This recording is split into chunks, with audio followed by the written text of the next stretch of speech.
Eno aya Allah subhanahu wa ta'ala yagissa oluvannyuma lw'abasahaba ba Nabbi sallallahu alaihi wasallama okuwangaala ebbanga eryali liwerako nga bawangaala basula n'ebitala byabwe nga bawangaala bava mu lutalo lulala ne lubeerawo okutuusa lwe baabuuza omubaka alaihi salatu wassalamu nti abaffe waliwo akaseera akalituuka naffe tubeereko mirembe nga tetuli mu kutya. Omubaka alaihi salatu wassalaamu n'abategeeza nti akaseera ako kali kumpi, era amanya abalala ne bagamba nti ayo yali etegeeza obukulembeze bwa Abubakari n'obwa Umaru ne Uthmani ne Ali bakulemberanga abasiraamu bali mirembe basinza Allah tabaraka wa taala nga tebalina kutya kwonna. Almuhimu aya yali alamatu min alamati nubuwa ngera bamanyi bwe bagyogerako. Eyo aya yali kabonero obumu ku bubonero obukakasa obwa nabbi bwa Muhammadi sallallahu alaihi wasallam, kubanga kyamala ne kituukirira nga omubaka bwe yakiranga alaihi salatu wassalamu. Abasiraamu ne basinza Allah subhanahu wa ta'ala ate balina kutya kwonna. Kati Allah agamba wa'ada Allahu alladhina amanu minkum, Allah yalaganyisa abakkiriza mummwe, wa amilu salihati, ne bakola emirimu emirungi era emituufu, la yastakhlifannahum fil ardi, ajja basikiza ensi eno, kama stakhlafa alladhina min qablihim, nga bwe yagisikiza abo abaaliwo olubeeberye lwabwe. Wala yumakkinanna lahum diinahum, era ajja kubatebenkereza eddiini yaabwe, alladhi irtada lahum, eyo gye yabasiimira, nga bwe yagamba alyawma akmaltu lakum diinakum wa atmamtu alaykum ni'mati wa raditu lakum alislaama diina. Allah yabasiimira eddiini eyo. Allah subhanahu wa ta'ala n'abakakasa nti ajja kubatebenkereza eddiini yaabwe eyo gye yabasiimira. Era ku ntandikwa y'obusiraamu abaali e Makka nga balina omubaka alayhi salatu wassalaamu, ku ntandikwa baali mu kutya okw'amaanyi, nga tebamanyi nti waliwo n'akaseera akagenda okujja nga abasiraamu batudde basoma eddiini, nga abasiraamu batudde basaala tewali abagambako, nga abantu bayingira, kubanga buli yasiramukanga nga bamuyigganya, buli yasiramukanga ng'abeera mu kwekweka. Efamilies nyingi babagobangamu, nga kasita olangirira obusiraamu bwepa nga bakugoba, sawa maama wakuzaala oba taatawo oba abooluganda, kasita wayogeranga nti oli musiraamu nga bakugoba.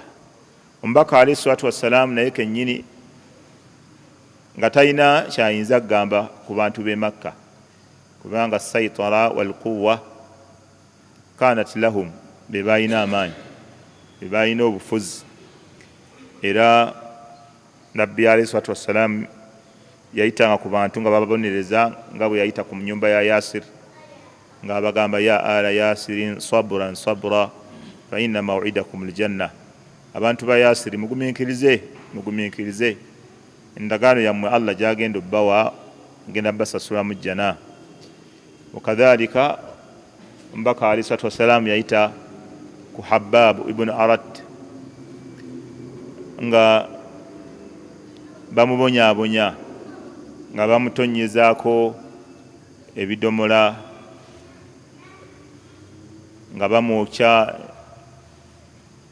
nga Habab agamba ala tastansir lana ya Rasulallah, nabbi tootutaase, nabbi tootutaase mwene embeera.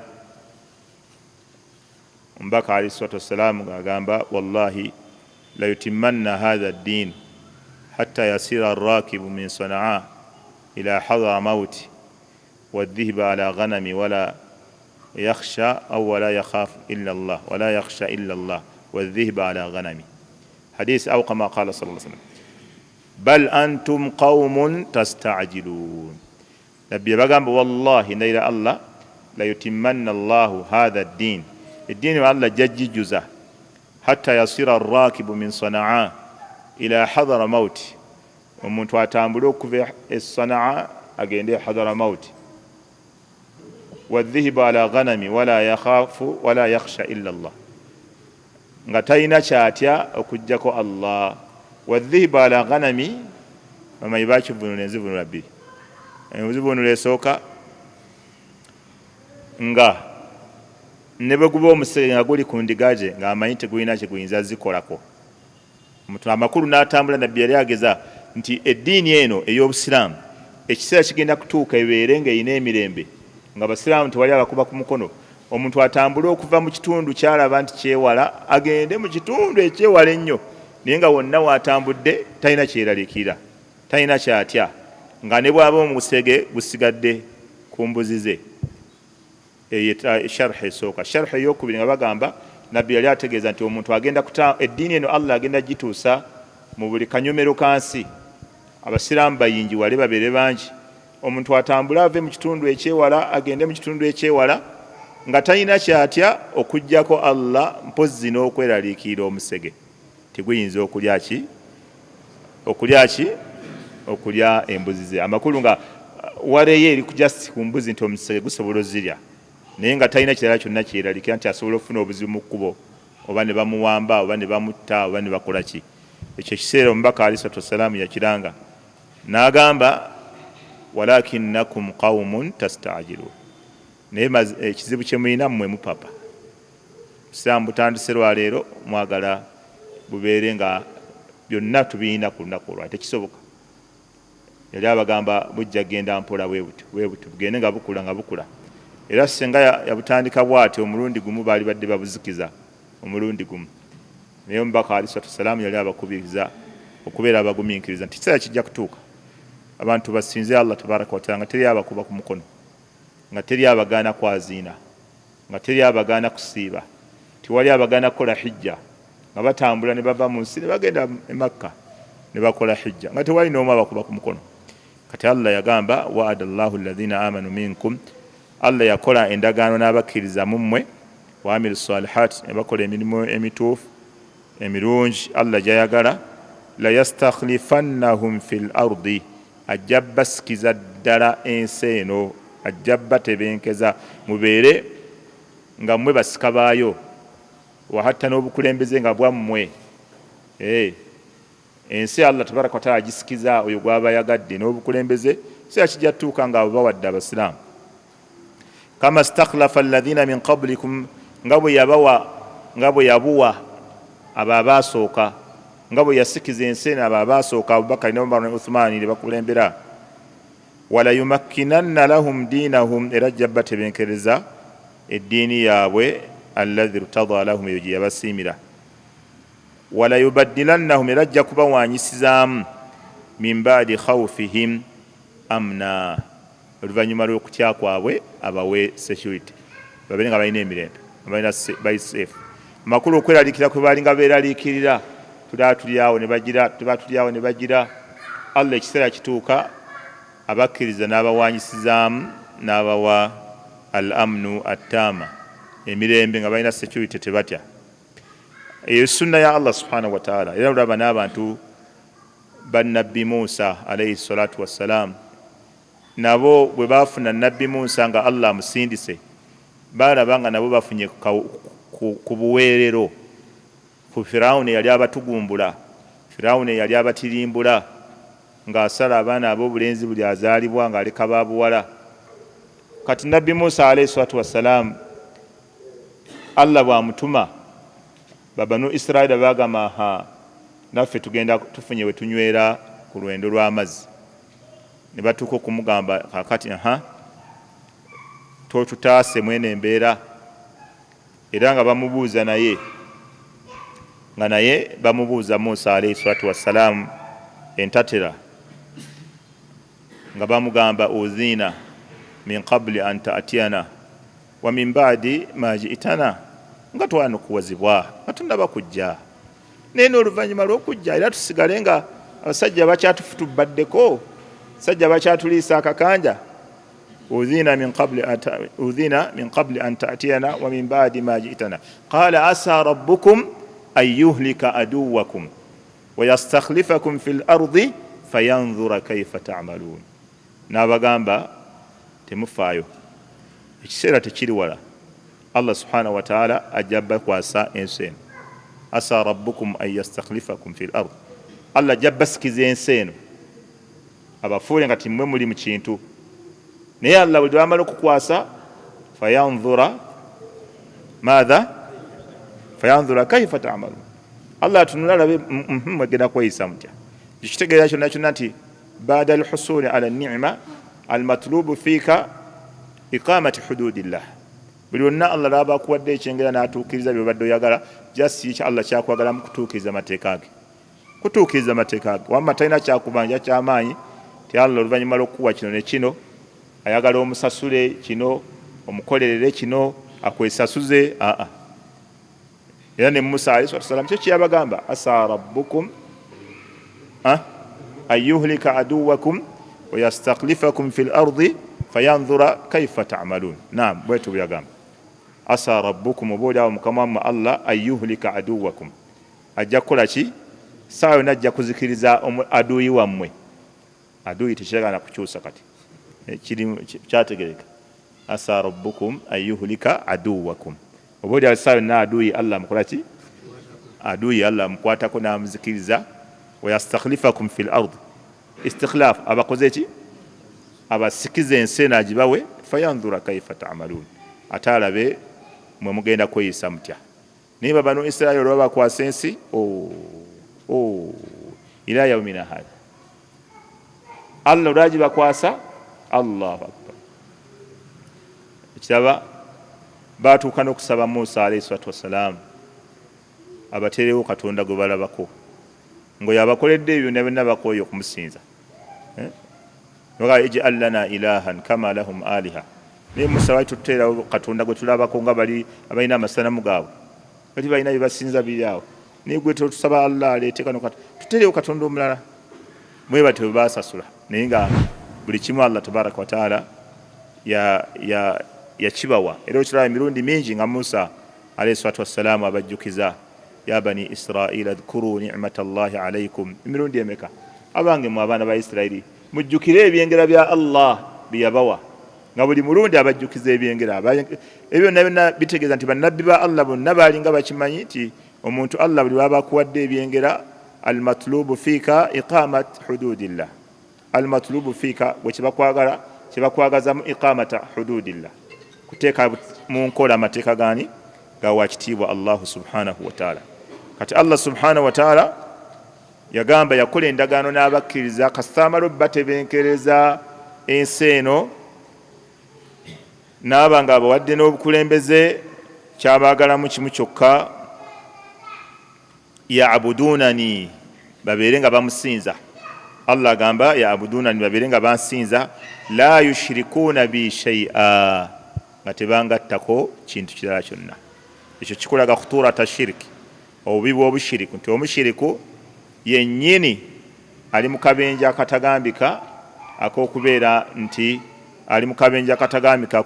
nti nno Allah okututebenkereza ensi eno n'atulekamu n'atuwa ebirungi, ye omushiriku ataali mu kulwanyisa obutebenkevu bwe tulimu. Abashiriku be bannanyini kutabula duniya eno, be bannanyini kujjawo obutebenkevu bwa Allah bw'abawadde abaddu. Obutebenkevu bwonna Allah bw'abawadde abaddu aba abaagalamu ekintu kimu, abaddu abo bamusinze nga tebalina kye bamugattako kirala kyonna. Wamma abaddu baba basinza Allah ng'ate abalala bali ku bushiriku, abo bennyini be bafuuka ensonga eya ebibonerezo bya Allah tabaraka wa taala okukka Allah subhanahu wa taala okussa obusungu bwe, kubanga khilaafu ma yakumuuna bihi almushrikuuna khilaafu maqsad ash-shari'. Abashiriku bye bakola byawukana n'ekigendererwa kya Allah okutuwa obulamu obulungi. Allah bw'atuwa obulamu obulungi kikyayagalamu, ya'budunani, babe nga bakola ki? Abamusinza, la yushirikuuna bi shay'a, nga Allah tebamugattako kintu kirala kyonna. Waman kafara ba'da dhalika, oyo yenna alikafuwala, wa huwa kufuru ni'ma huna, okuba nti ebyengera Allah bimuwadde n'aba nga abikozesezza opposite y'ekyo Allah kyayabadde alagira, amanye nga ati fa ulaika humul fasiqun, abo be bafuluma ne bava ku mateeka ga Allah tabaraka wa taala. Alfusaqu bimaana al uswatu al mujrimun, wa humul uswatu al mujrimun alladhina kharaju an ta'ati llahi azza wa jalla, lianna alfisq huwa alkhuruj an ta'ati llah, kwe kuba nti omuntu afulumye mu kugondera Allah subhanahu wa taala. Buli yenna Allah gw'aba atebenkereza ensi eno n'abeera ng'amulagidde okusaala, kusinza, butakola shiriki, ate n'agaana n'akola ebirala, amanye nga nti yutlaqu alayhi ismul fisq, aba akakatibwako erinnya oba ekitendo kyaki ky'obwononefu. Baga hadha fasiq bimaana kharaja an ta'ati llah, huwa asi, huwa mujrim, yafuluma kujemera okugondera Allah subhanahu wa taala. Afulumye ku Allah subhanahu wa taala kyeyagenderera mu bantu okubeera nga abawa ensi eno, nga yagala Allah subhanahu wa taala babeere nga bamugondera. faulaika humul fasikun walkafiru billahi fasiqu baada hadhihi al-an'ami, omuntu oyo abeera mujeemu. Thumma qala wa aqimu ssalata wa atu zakata wa atiu rasula la'allakum turhamun. Fa'aada al-amru huna bil'ibada ta'kidan, Allah yaddamu wano ekiragiro omulundi ogwokubiri ta'kidan lil awwal, kunywezaawo kiri ekisoose. Kubanga omuntu yalibaddaga lwaki wano Allah akiddamu ta'kidan lil awwal, kwongera kukona mu stamp, kunywezaawo kiri ekisoose nti kyayagala. Buli muntu yenna aliko obulungi Allah kyakwagalamu kino, Allah talina kirala kyakwagalamu. Naye abantu abasinga ebbanga lye bamala nga bali bulungi, ate bo balowooza kukola bye bafulumya bweru wa sharia. Kati Allah n'addamu n'anywezaawo ekyokumusinza n'agamba wa aqimu ssalata, muyimirizeewo essala, wa atu zaka, mutoole ne zaka, wa atiu rasula la'allakum turhamun, mugondere n'omubaka Muhammadin sallallahu alaihi wasallama, la'allakum turhamun.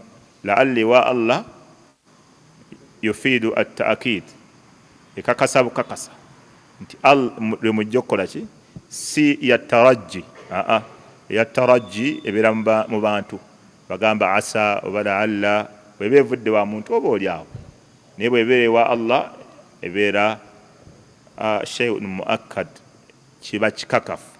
La'allakum turhamun, lwe mugenda okusaasirwa.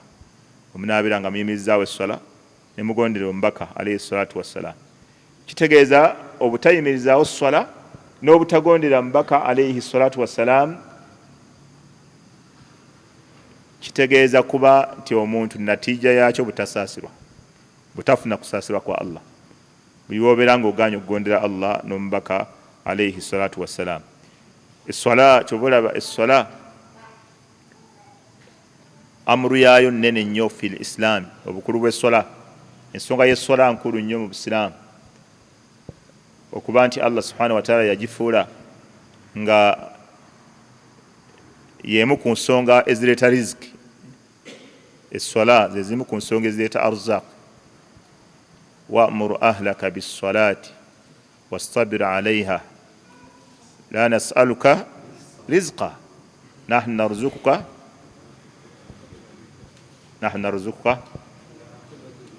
wala aqibatu littaqwa. Kati eyo aya bamanyi bajjamu istimbaati nti iqamatu ssala min asbaabi jalbi al-arzaq, omuntu okuyimirizaawo essala ze zimu ku nsonga ezireeta riziki. Wa'mur ahlaka bis-salati wastabir 'alayha, lagira abantu b'okusaala n'okwenywereza ku ssala. Allah subhanahu wa taala talina kyakwagalamu, talina kyakwonoonyamu. Ye Allah subhanahu wa taala yakugabirira, Allah tabaraka wa taala yakugabirira. Wakadhalika ne ayati endala nyingi eziraga obukulu bw'okuyimirizaawo essala. Wakadhalika ne zaka, bw'omala okuyimirizaawo essala eyo bagiyita zakatu albadaniya. Then zakatul amwal nayo nejja, owa bibiri zakatul badaniya ne zakatul maliya. Owa zaka ey'omubiri gwo okusaala, wakadhalika n'okuyimirizawo zaka mu maali yo. Allah subhanahu wa ta'ala la tahsabanna alladhina kafaru hadhihi tasliyatu linnabiyi sallallahu alaihi wasallam wa wa'dun bin nasri. Allah yagamba la tahsabanna alladhina kafaru, tolowooza nti abantu abakafuwalira Allah tabaraka wa ta'ala, tolowooza nti abantu abakaafu. Ennaku zino mpulira bamaseeka ekigambo ekibatambulira ku nnimi zaabwe ennaku zino, ekigambo obukaafu mukirekeraawo, ekigambo obukaafu mukirekeraawo. Simanyi kye batugamba, balayika bagatugamba Kurani tugijjewo, oba Kurani tulekeraawo givuunula. Ekigambo obukaafu bagamba mukijjeewo. Allah agambye la tahsabanna alladhina kafaru, tolowooza nti abantu abo. Kati olise kayagala gamba wati abo abatakkiriza bebakaafu, batakkiriza bebakaafu baganda bammwe. Ndowooza yagala gamba baganda bammwe, aye kayagala gamba baganda bammwe. La tahsabanna alladhina kafaru, temulowooza nti baganda bammwe abo. Okiraba abakaafu abakafuwalira Allah tabaraka wa taala. Sheikh Mazinga agezaako okigira bwato, yaga abakafuwalira Allah baleme kunyiiga nnyo. Temulowooza abo abakafuwalira Allah Luganda Luwarabu abakafuwalira Allah. La tahsabanna alladhina kafaru, tolowooza nti abantu abo abajemera Allah tabaraka wa taala, abawakanya Allah tabaraka wa taala, mu'jizina fil ardi. Ma maana mu'jizina? Faitina. Tolowooza nti Allah bagenda musuba. Ifatatu shay, ekintu okuba nti kiyiseewo, kwe kuba nti fata alwaqt, ekiseera kiyiseewo. Siraamu teyatuleetedde bamaseeka abalala kyokka nyini bo waali ye kyewuunyisa. La tahsabanna alladhina kafaru, temulowooza nti abantu abakola ki? Abawakanya Allah, abakafuwalira Allah, mu'jizina fil ardi, nti faitina fil ardi, bagenda kulemera Allah ku nsi kuno. Nti Allah bagenda kumulemera ku nsi kuno. Tolowooza nti bagenda kumulemera. La. Era buli kyonna kibakola tolowooza nti Allah abaakya abalemeddwa. Era nga bwe yagamba mu aya endala, wala tahsabanna Allaha ghafilan amma ya'malu adh-dhalimun. Tolowooza nti Allah mugayaavu ku bali azaamanya bye bakola. La, innama yuakhiruhum liyawmin tashkhasu fihi al-absar. Allah alina olunaku lw'abalindiriza amaaso lwe gagenda okulalambala gati. Abonna batunula ki ekiddako bwe luba lunaku lwa kiyama, lutandika ng'omwoyo guvaamu. Ku lunaku lwa kiyama nga buli muntu alinda ki ekiddako, eno siteepu bwe tugimala ki ekiddako, ng'abantu bonna batidde teri yayogera, kati Allah balindiriza olwo lunaku. Tolowooza wala tahsabanna Allaha ghafilan amma ya'malu adh-dhalimun. Tolowooza Allah mugayaavu oba tafaayo ku bali azaamanya bye bakola. La. Era kyobula mu hadisi emu mbaka alayhi salatu wassalam yagamba makulu gayo, idha ra'aita al-abda, walabanga omuddu yarzuquhu Allah, nga Allah subhanahu wa ta'ala amugabirira ala ma'asiyati, ku bujeemu bwaliko, fadhalika huwa istidraju, manya nti Allah amutwaliriza. Idha ra'aita al-abda yarzuquhu Allah ala ma'asiyati, olabanga Allah agabirira omuddu naye nga ali bulungi nnyo, buli kintu kyonna akirina, naye buli bujeemu bwonna abukola, asaddaka n'emitwe gy'abantu, naye nga ate ali bulungi, naye nga asaddaka n'abantu olw'obujeemu bw'alina. Atemako abaana ebitundu by'ekyama, atemako abajjamu ennimi, buli kintu kyonna akikola. Idha ra'aita al-abda yarzuquhu Allah ala ma'asiyati fadhalika huwa istidraj. Omanya nti Allah yagala mutwaliriza bw'atyo aleme kwenenya, asobole okuba nti amukwata. Era bangi Allah tabaraka wa taala balese ku nsi kuno nga boononefu, naye lwaki abaleseewo? Liyazdadu ithma, bongere okutuuma ensobi y'ebyonoono. Nini omusajja oyo Allah n'amuleka neyeyagala n'akola bw'ati ne bw'ati, Allah amuleseewo ng'agenderedde. Liyazdadu ithma, bongere ku ki? Bongere ku ntuumu y'ebibonerezo ebeere nnene nnyo. Buli muntu bali bamubonereza aga wamma n'onaawulire ng'omutima gumuweweddeko naye yakikombyeko bw'atyo ng'ate biri bikaawo. Kati ne kino kyova nti abantu babeera kuno ku nsi ne bakola effujjo ne bafunako n'ababayambako ababawagira ku bye bakola. Naye Allah yagamba nti la tahsabanna alladhina kafaru, tolowooza nti abo abantu abakafuwalira Allah, abawakanya Allah tabaraka wa taala, abajemera Allah, abakufuruma mu kumugondera, mu'jizina fil ardi, nti bali kitalo ku nsi kuno, nti bo kitalo tebakwatwako. Al-ajizu ye muntu akulemeredde oba akusubye noga oyo yannemye. Kati ku Allah ekyo tekiriyo, tebasobola kubanga bamulemye. La naku lugenda kukyuka abakwate mu buwompo. Tulowooza abantu abajerega ne mu basiraamu mulimu abajerega ebintu by'obusiraamu, abasiraamu naye ng'ebyobusiraamu byonna babijerega, sunna z'omubaka nga bazijerega, nga bazivuumirira, baziteekako n'ebintu ebitayogolikika, ne bateeka mu ddiini ebitaliimu. Abo bonna tolowooza nti Allah abalemereddwa.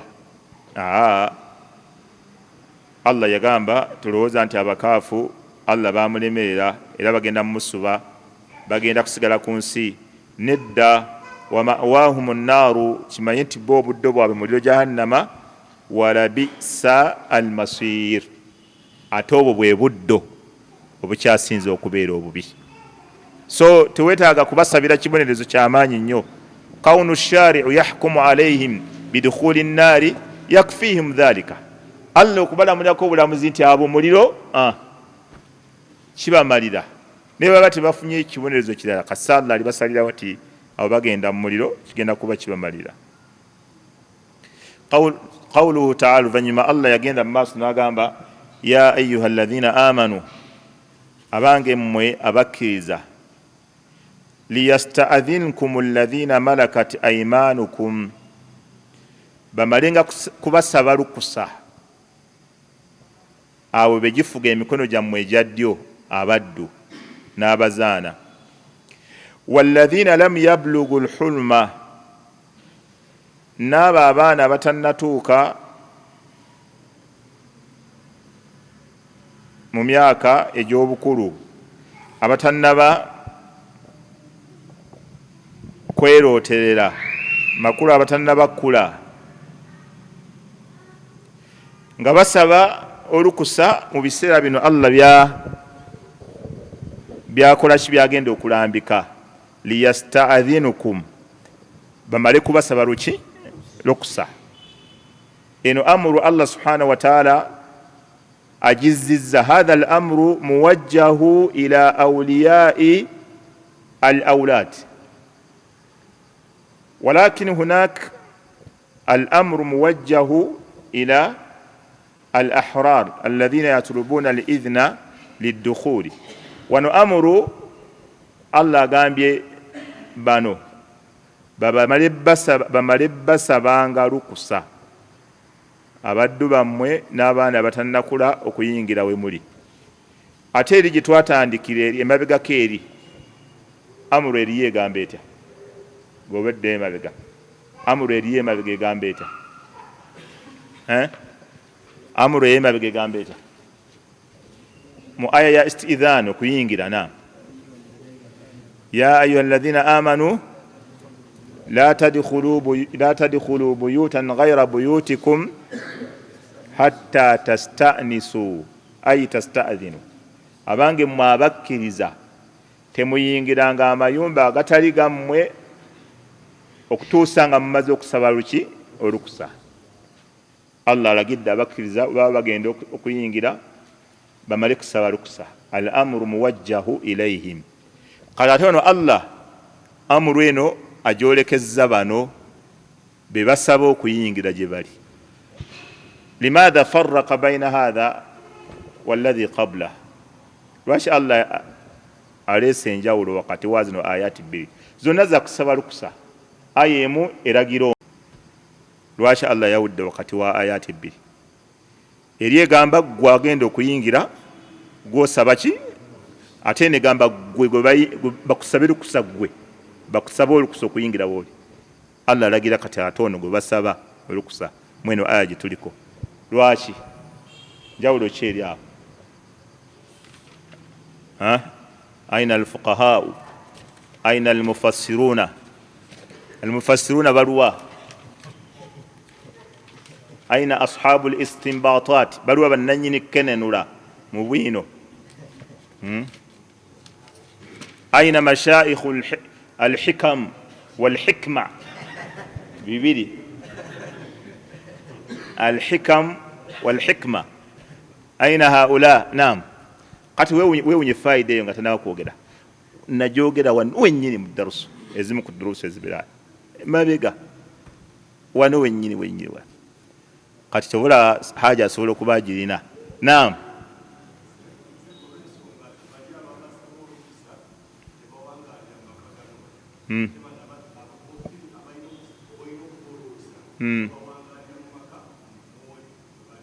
naam Haji Sheikh Kangave agamba nti olwokubanga bali Allah balagira kubanga tebawangalira wano ate bano balina kusaba gwe nga nanyini maka kubanga bo bawangalira wano ensonga lwaki Allah alagira gwe nanyini maka naam kada ay yaqtariba ila as-sawab kabla kata abula kataji koleti kabla kataji naam ani omulala naam ya oli maseka obaseka obigatta byonna ya sheikh al-mashayikh naam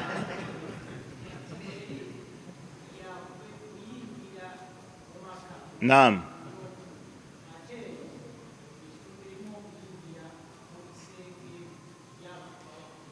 eri yakuyingira mu maka yensonga lwaki agamba Allah alagira bano abajja okuyingira mu maka g'abantu ate eri agamba yakuyingira mu bisenge by'abantu kiba kitegeeza nanyini kisenge gwe balina okugamba nti kolaki mala kumukkiriza ate era ndudde ogaba ku ssente wano ndowooza nzeewo masala kugaba ku ssente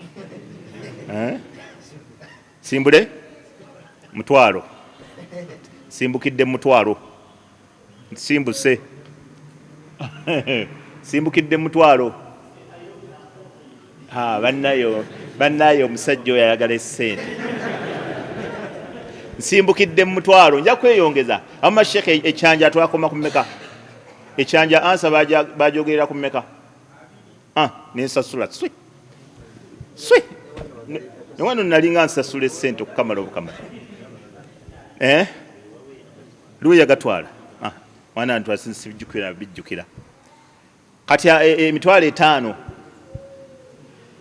kasonjawulira seka nyongeddeko omulundi ogwo nengenda mu 5 emikono batandise ogiteekayo kabi kati naam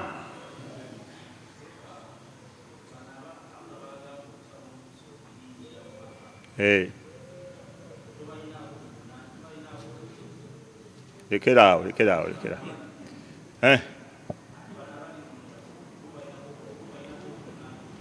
eyo olyo giwulidde gyava okwogera oba ya Haji Kangave era Haji Kangave agalinamumye ssente ndala zifaanagana agayo bano tobalinako obuyinza bano Haji Kangave gyeyayogedde yennyini naamu Seeka Hasani iri lwaki eri mwatudde mabega ne Seekawo kuba senga mwekuba obwamaawo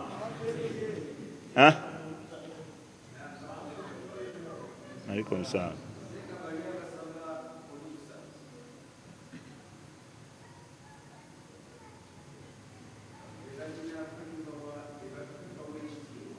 barakallahu fik kafa kimala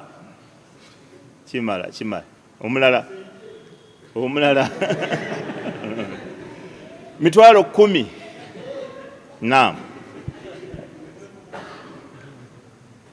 Sheikh Juma agenda okuwangulya essente alaikum salaam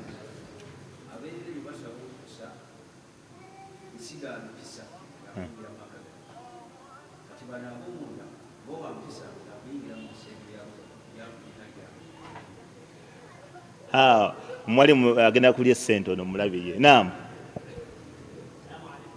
alaikum salaam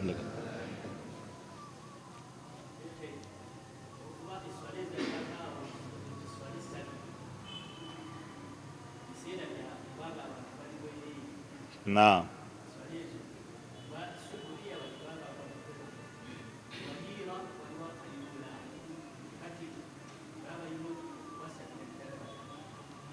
Babagenda kuba beeyambudde. Namukisa omu ngenda kwogera ssente ng'amaze okuwanika omukono. Wanika omukono kuvuga essente z'ogenda okufuna ng'oyanukudde. Wanikudde? Mitwalo 5. Naam.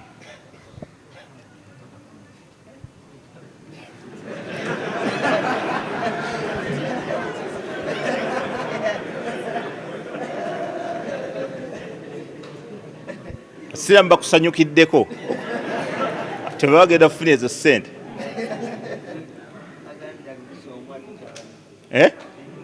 Ennyumba. Naam.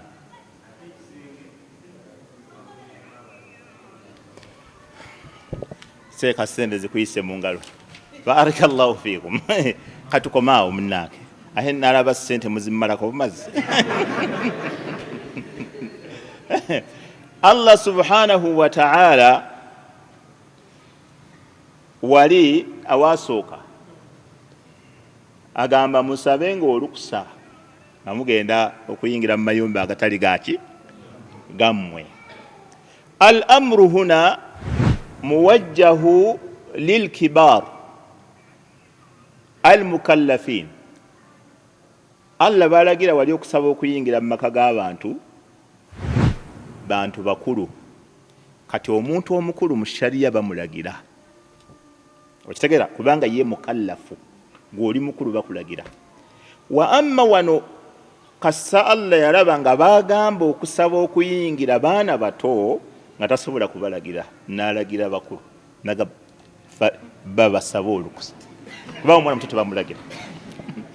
Hadha huwa alfarq. Kize mbongako wano agayi kyekyo agambye kyekyo kyokka nga kyamulemye. Agambye kyekyo al amru tosobola jiwajja eri gairi mukallaf. Muntu atali mukallaf Allah tasobola mulagira. Allah tayogera takola bitaliyo. Oli mwana muto atamugamba ati naga babasabe kati mmwe balina okulagira abaki abakulu. Kuchobola ba al amru idha kana muwajjahu lisabi yakunu istihbab. Yakunu listihbab. Ekiragiro kyonna wokirabira nga bakigambye mwana muto omanyanga bumanya nti ekyo ekiragiro si kyawateeka kya sunna. Kati nsobola okuwayo ekyokulabirako ekirala. Nabbi sallallahu alaihi wasallam yalaba omwana omuto nga aliisa kkono n'amugamba ya gulam mwana gwe kul biyaminika liisa ddyo wa kul mimma yalika olina ekyo ekikuli mu maaso. Kati abamanyi bonna ba usuliyina bagamba al amru huna lil istihbab. Nabbi kino ekiragiro kyalagira omwana kya sunna. Kati oli ajja kungamba etegeeza okuliisa ddyo si kyatteeka ng'otuwewudde. Ng'otuwewudde etegeeza okuliisa kkono jasi sunna. Bw'oliisa ddyo sunna kyobula nabbi yagamba mwana muto. Okiraba awamu n'ekyo nga abamanyi bagamba okuliisa ddyo kyatteeka.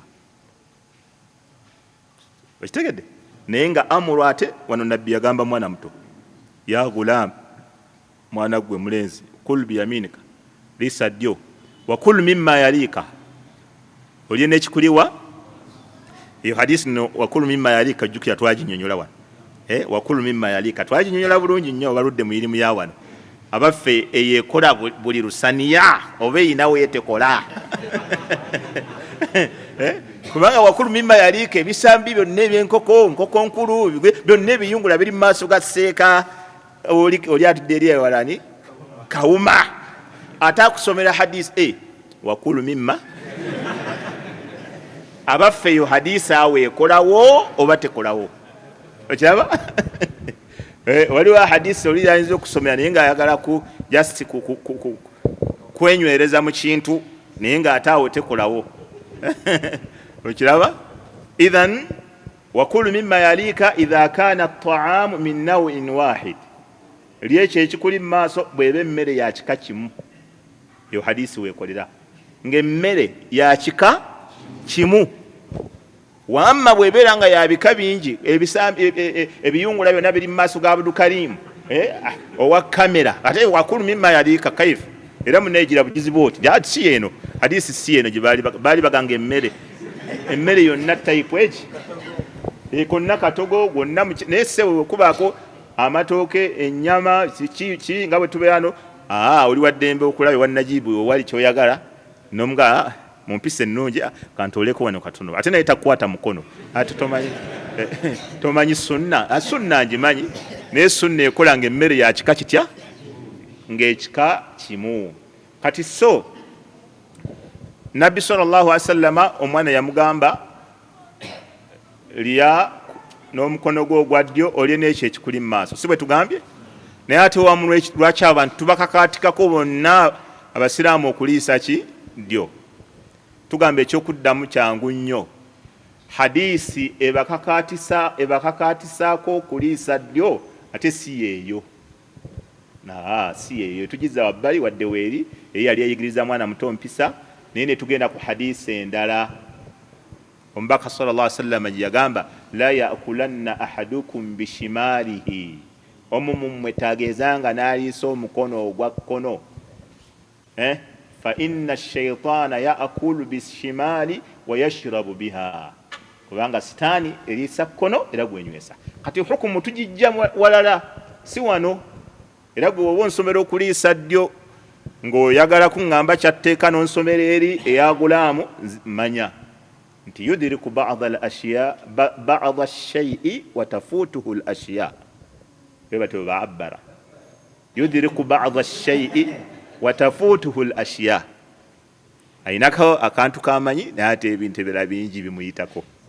abako ne kamanyi naye bingi nga bimuyitako kati bw'oba onsomera eyo ngamba kul biyaminika nga onsomera eri nga nedda waliwo endala bikitegedde seeka si bwe kiri seeka bwe kiri naam kati imamu bagamba bwe kiri gwe n'owakanya tujja kubuuza wasomerawa osomera hazara mauti oba wasomera oba hazara mauti gwe tutya kati yekka wano oba osomera hazara mauti nga tukkiriza oba si kyekyo gumiikiriza ebigambo bya imaamu byagambye nti bituufu oba bikunyigirize si kyekyo kati ni wano bwe tuddayo eno wano Allah yagamba babasabe olukusa n'atagamba bano kubanga bano baddu n'abaana bato abaana abato nga Allah balagira ate ekiragiro ekyempaka bwe kiti kati alina kikwasa bano ababafuga bano mmwe muba mukikakaatika ku bano al-amru muwajjahuna lilkibar al-mukallafin Allah abakulu wano balagira so si Allah kujja alagira abaana bo awaka abakakaatikeko amateeka nga tebasobola gateeka mu nkola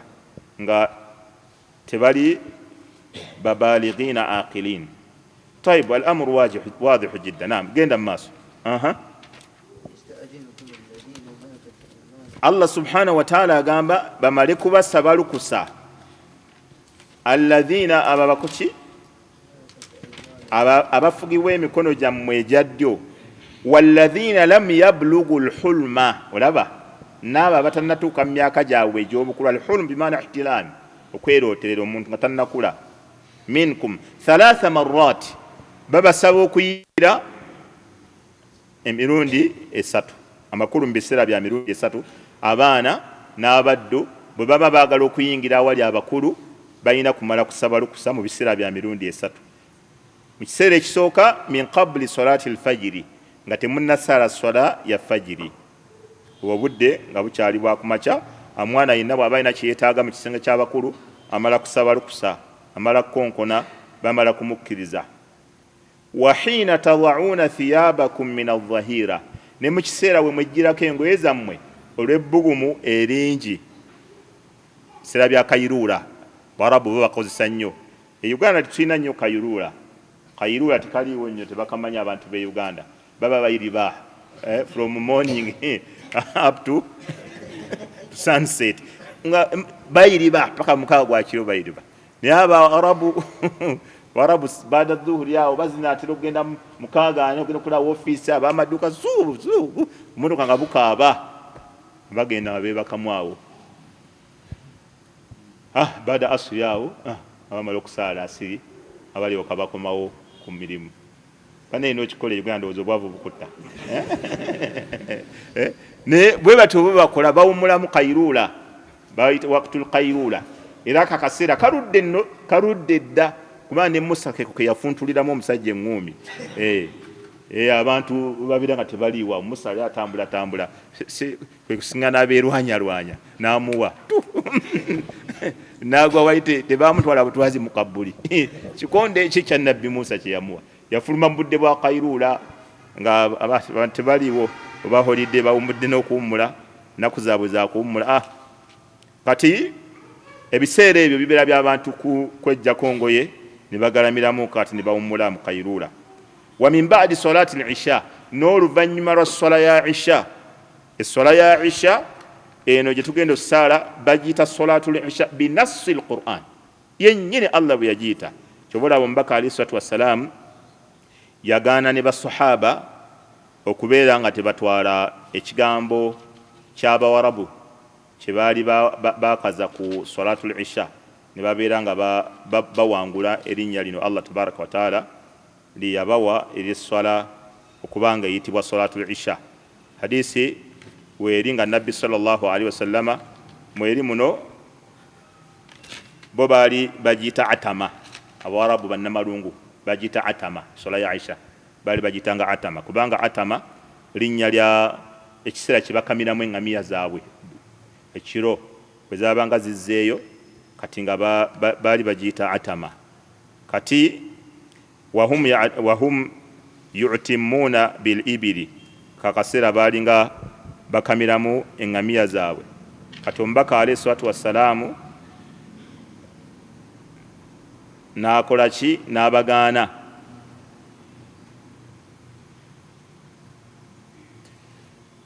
okubeera nga badde nonya hadisi eno yino hadisi ya Abdullah ibn Umar radiyallahu anhuma qala agamba samitu rasulallahi sallallahu alaihi wasallama nawulira omubaka wa Allah nga agamba la taglibannakumul a'rabu ala ismi salatikum bannamalungu tebagezanga ne babawangula amakulu ne babasinza amaanyi ku linnya ly'esswala yammwe ne batandika okuba nti bagiyita atama namwe ne mugiyita atama n'agamba ala innaha al-isha esswala eyo bagiyita isha ala innaha al-isha wahum yu'timuna bil ibili wa fi riwaya fa innaha fi kitabillahi al-isha nabbi agamba la taglibannakum al-arab ala salatikum Abarabu tebabasinza amaanyi ne babajjako erinnya lyammwe ala innaha al-isha esswala yo bagiyita isha fa innaha fi kitabillahi al-isha mu Qur'ani eyitibwa nti salatu al-isha esswala essembyayo eriko obulungi obuyitirivu omubaka alayhi salatu wassalamu bwe yagyogerako ng'omuntu bw'aba agisadde esswala ya isha Allah subhanahu wa ta'ala akola ki Allah subhanahu wa ta'ala amuwandikako ekitundu ky'ekiro ate bwayimuka n'asaala n'effajiri mu jjama Allah n'amuwandikako ekiro kyonna kyabadde asaala. Abdullah ibn Umar, Jabir ibn Samura basahaba abamu baalinga bagamba omuntu bw'addamu n'agiyita atama abeera fasiku abeera afulumye mu kugondera Allah subhanahu wa ta'ala. الصلاة إنه يا أتما النبي صلى الله عليه وسلم أنه قال النبي صلى الله عليه وسلم قال من صلى في جماعة 40 ليلة ومنت واسارة سنن ابن ماجه نبي أنت ومنت واسارة مجمع 40 ليلة إبيرما كميانا لا تفوت ركعة الأولى من صلاة العشاء لأن ابن أجوغ العشاء ومنت ناسارة إبيرما كميانا okuva ku swala ya isha okuva ku laka esooka ng'abeerawo la tafuutu rak'atu al-ula min salati al-isha nga tayitibwako laka esooka mu swala ya isha kataba Allahu lahu biha itqan min an-nar Allah amuwandikako kubanga ateereddwa okuva mu bantu b'omuliro. Nti okusaala swala ya isha yokka no yeyogerwako okusaala swala ya isha ennaku 40 ng'ogisaala ng'era akeesooka tekuyitako n'osaalira ennaku 40 owandiikibwa mu bateereddwa okuva mu muliro. Muntu tasobola kukanuyirirako okuva kati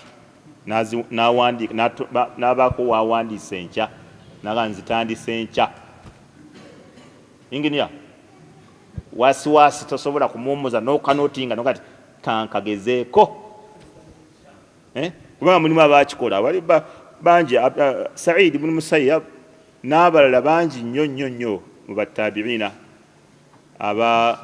abayiwangako obujulizi be bawangako obujulizi nga basaliranga ebbanga erisoba mu myaka 40 nga tatunulako mu kyenyi kya nkoona ya muntu mulala okujjako ima ekiraba nga tatunula mu nsonda ya muntu mulala. Era Said ibn Musayyab ye yennyini yayogera kubanga yalina obulwadde hakikatan nga takyalaba wala. Kati abantu ne bamugamba katukufulumye tukutwale mu lusenyi awagazi we wati wonobeera abakamanga kawanvu amaaso gagenda kumanyira okutunula ebweru gagenda kuddamu olabe wala. Kati n'abagamba ana mundu 40 yauma ana mundu 40 ama zebbanga wali tuletwaga ku nnaku 40 buli yekyagamba ana mundu 40 ama zebbanga ya myaka 40 ma fatatni takbiratul ihram wa ma nadartu fi kafa al-insani siwa al-imam. Ze myaka 40 gye maze takbira tempitangako era situnaako mu nkoona ya muntu kugira nga ntunula mabega wa imam. Kati takhurujuna nitafuta ni swala munfulumye swala zimpiteko mundeke wano sikakulaba n'abigana n'agaana okugenda. So bw'otunula ensala yaabo n'eyaffe gye tusaala ku mikolo gyaffe engeri abantu ku mikolo omukolo n'esswala embaga n'esswala olaba n'abamawuledi nabo bazongerayo esswala y'amawuledi Allahu akbar Allahu akbar. Esswala bw'otunulira abantu empisa gye bagiyisaamu amaaso n'engeri gye bagirengeza nabo gye bakomye okubeera nga embeera zaabwe Allah yazijja mu baraka. Olaba omubaka alayhi salatu wassalaamu mu hadisi emu yagamba ma zaala nnaasu yataakharuna ani ssala hatta yuakhirahum Allah. Biman la yazaalu nnaasu yataakharuna ani ssala, abantu tebagenda kulekeraawo kusigala nga bakere amakulu abantu ebbanga lye banambala nga bakyagenda mu maaso okukereesa esswala nabo Allah jabbakereesa. Waliwo ziyada gye bayongerakaawo ma zaala nnaasu yataakharuna ani ssala hatta yuakhirahum Allahu fi nnaari, kutuusa Allah abakereye mu muliro. Ziyada eyo abamanya bamu baginafiya nga Albani eyo kubakereya mu muliro ne bagamba tukireke nga kiri amu buli wamu Allah jabbakereya buli kyonna kiraba. Ma zaala nnaasu yataakharuna ani ssala hatta yuakhirahum Allah.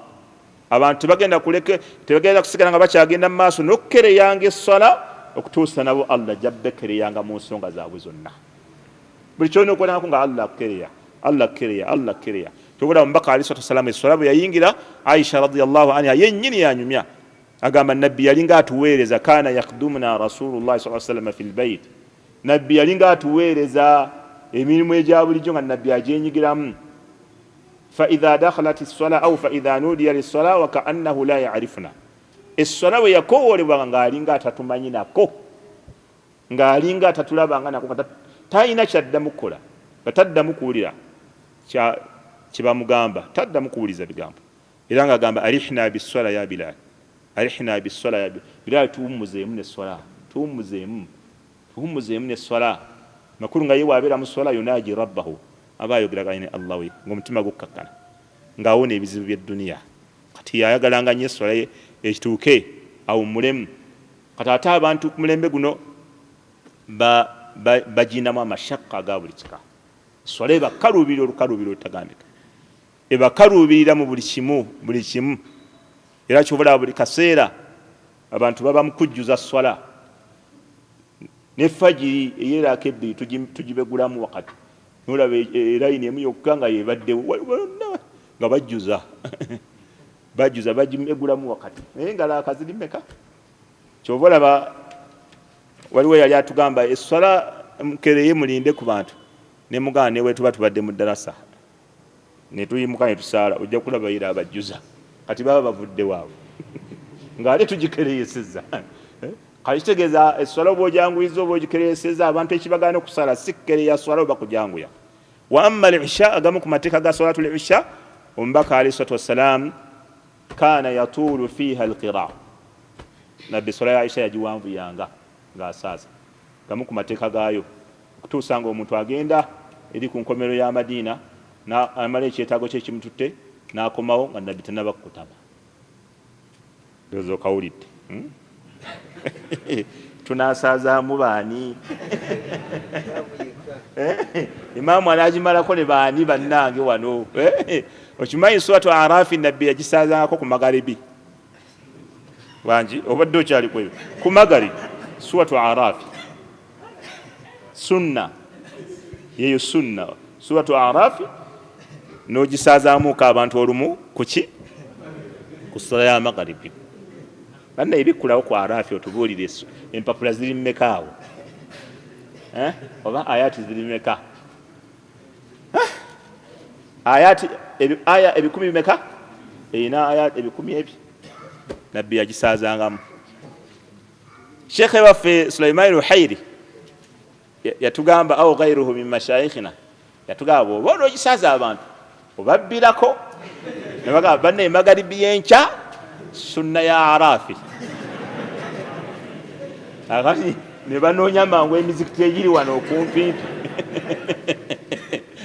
ogenda okukyuka odi nga mulimu ne Haji Kangavve na Yunusu abasiraamu babadde batya ati wabagambye sunna ekitali ekyo bagenda kuvangamu omumpulampulla bwesooza bwebadda wali basale abala basali wali wabweru buli omu ajasalira nga wayagala abere mu sola y'omusajja waawo oyo musiraamu mupya newobuzi musiraamu mupya ayinza okukwata Qur'ani asomya Arafi ennamba naye bayinza okuteekako ekyobusiraamu obupya alabika musiraamu mupya inna hatha ddiini yusra eddiini nyangu basomerawo mihadhara ng'olyawo nga bataddewo neddarasa era eddiini nyangu kalubiza otya abantu okutuka ku ekyo erina peegi meka peegi 13 empapula 13 kakati empapula 10 yejjuzo ziri esatu okitegedde kati obasomamu ejjuzu neki nga sunna olwolumu imaamu sunna eyo tugikuliku nga tolo teweerabidde naye wasoose n'oginywera ddala nga ngenda batwala bagita saketi ngenda batwala saketi nga siwumuza n'abaana ne bayimirira emabega bashababu nekirungi emizizo girimu bashababu kati babeeramu ssebo babeeramu banisifu saaka amakanzu agali eno waggulu gali eno makati mu ntumbe bayimirira ngenda okutoolawo salaamu nga weebali ne baleeta n'obulaadi astaghfirullah mumala ne mukimirawo isha kubanga eyo ssaawa nnamba bamala bakima bukimi isha ng'obatwala mu Yusufu soma Yusufu ogwo omuzikiti nga baguta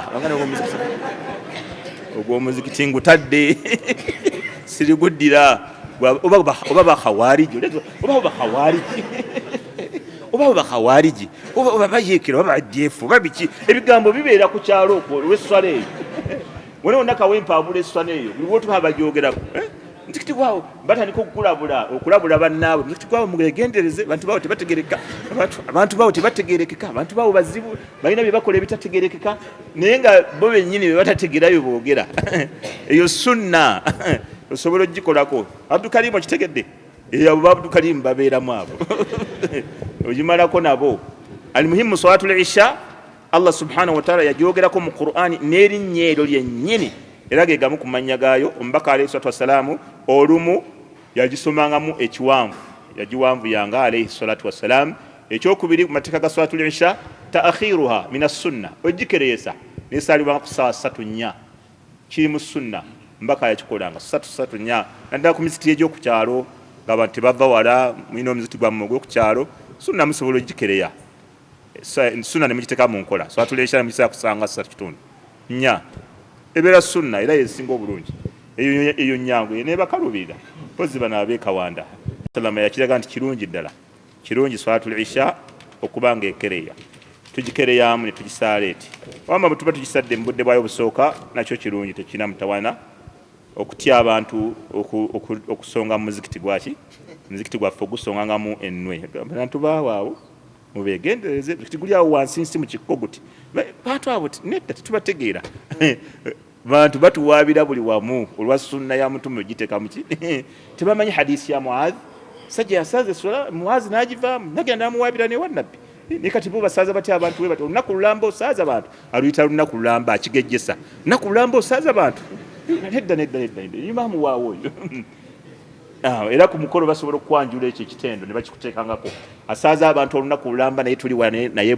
ku mbaga nga bakwanjula bwe batosebo okitegedde seeka tosaaza abantu embeera eyo wabula olanga ekikulu kulanga ne bagamba enkya sunna ya arafi tukola ki tugenda giteeka mu nkola ku magaribi n'abeebyuma ne babeerawo ne baginakala mubashara nga bagiweereza ensi yonna kyabo bali ku sunna yaki ya arafi kugiteeka mu nkola.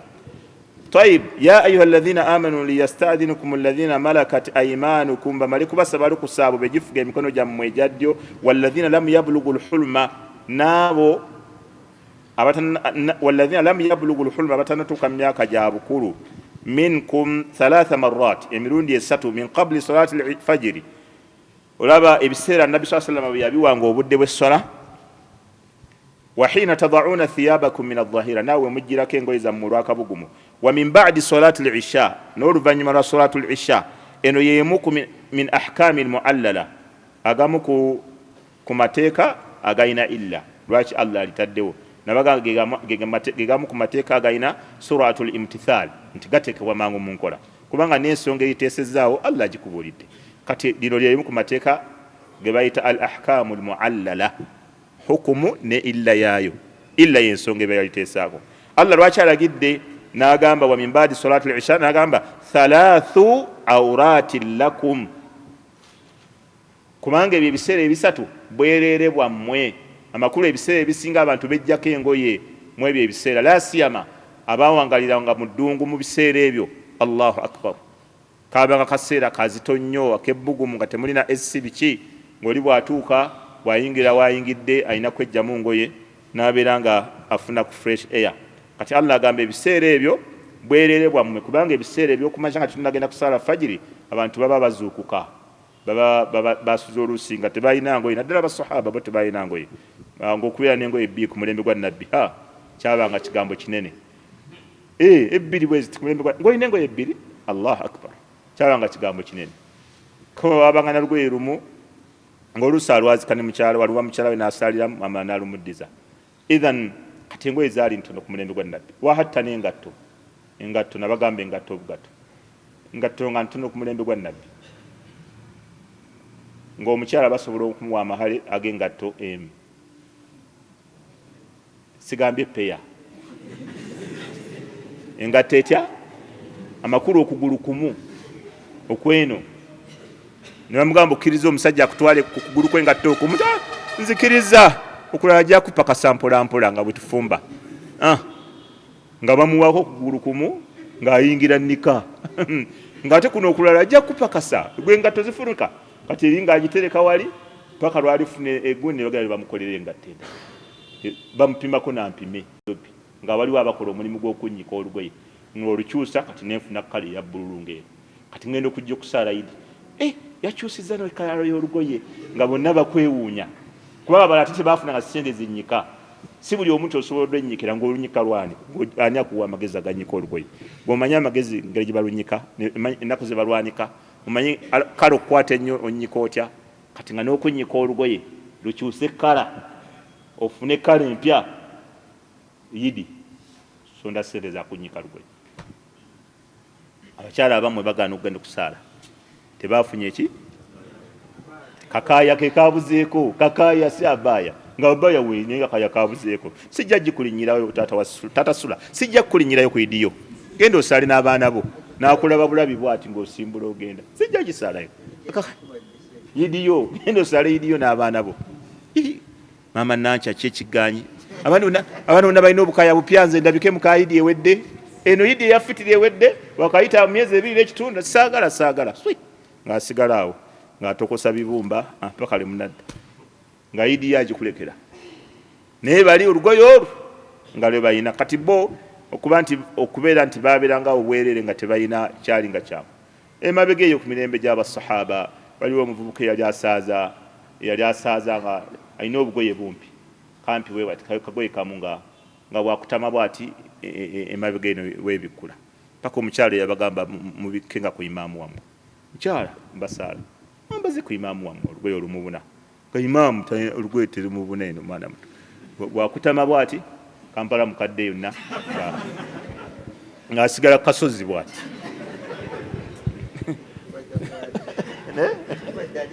kuva ddaali kasozi era Kampala mukadde ng'asigala kasozi bwatyo ng'abantu bonna era nga balina kolaki balina kutama nga beegendereza nga bakkakkanya amaaso gaabwe tomala gatunula otunula ki kutama mpolampola nga amaaso gali wansi.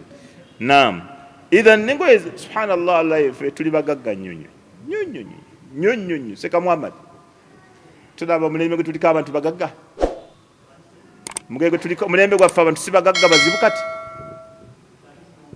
babinyonkondo abasinga muno muluku bafuzi bakabaka kiraba Abu Hurairah radiyallahu anhu babamu obukulembeze yalina akatambala neyesangula bwati neyesimula mu face entuyo nasangula n'ennyindo ye fabaka radiyallahu anhu n'akaaba naye nga lwe baali bamaze okumuwa nga nakatona ye kakulembera n'akaaba n'agamba Abu Hurairah nange nsobola okuba nga nina obuyinza nina obufuzi nina n'akatambaala nina obuyinza obufuga akatambaala nga ku mulembe gwa nabbi natambulanga wakati w'empagi bbiri ng'omuntu ayinza n'okulowooza nti ndi muguwa ddalu naye nga njala nga ntambula mpagi ku mpagi bwenti naye nga enjala yenzita gyembuzaabuza naga nina n'akatambaala k'ensanguza ennyindo yange n'akaaba radiyallahu anhu nga batya nga bagamba oba oliawo Allah ensi agitugulidde oluvannyuma lw'okufa kwa nabbi ku nkomerero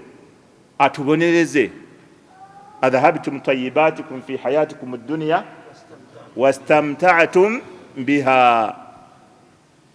Idhan basahaba bannabbi obwavu bwali bungi kati ebiseera ebyo baba nga tebalina ngoye nga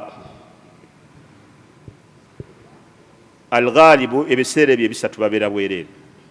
Kati nabbi sallallahu alaihi wasallam Allah jalla wala n'abalagira okubeera nti mu biseera bino eby'emirundi esatu abantu basaba lukusa okubeera nga bayingira eri abantu mu mayumba gaabwe, abaana okuyingira eri abakadde baabwe n'abadde okuyingira eri bakama baabwe mu biseera ebyo kubanga thalathu awrati lakum, ebyo biseera bisatu bwerere bwammwe. Laisa alaikum wala alaihim junahu, temuyina musango wadde bo nabo tebalina musango ba'dahunna, ebyo ebiseera bwe biba bimaze okuggwa. Tawafuna alaikum, okubanga bayingira ne bafuluma gye muli, okubanga mwetooloola wakati wammwe, bo bayingira gye muli ne bafuluma nammwe muyingira gye bali. Amakulu okuyingira n'okufuluma ng'ebyo ebiseera biwedde tewali musango gwonna gwe baba bakoze okubanga bayingira gye muli, ebyo ebiseera bwe biba bimaze okuggwako. Aya etusembyayo olwaleero walqawaidu si yeddako kadhalika yubayinu llahu lakum alayati, Allah subhanahu wa ta'ala bwatyo bwabanyonyola amateeka ge. Wallahu alimun hakim, Allah mumanyi nnyo ate yateeka buli kintu we kirina okubeera. Allah mumanyi nnyo ate omuzibu ennyo ateeka buli kintu we kirina okubeera. Wa idha balaga al atfalu minkum al hulma, Allahu akbar, laba illa gye nabagambye wano yennyini Allah akyusizza. Wa idha balaga al atfalu minkum al hulma, abaana bammwe baba batuuse emyaka gyabwe egy'obukulu falyastadhinu, basabe olukusa. Olaba amuru Allah bwagikyusiza wano, kati wanaagiziza ku baana. Lwaki wanaagiziza ku baana? Bamaze okukola ki? Bamaze okukula, kati shari'i abadalikako amateeka. Kati agamba bwe baba batuuse mu myaka gyabwe kati egy'obukulu, abaana nga bamaze okukula, falyastadhinu, era baddemu babasabenga kama sta'adhana alladhina min qablihim, nga bwe basaba bali ab'olubereberye lwabwe. Baliwo ab'olubereberye lwabwe?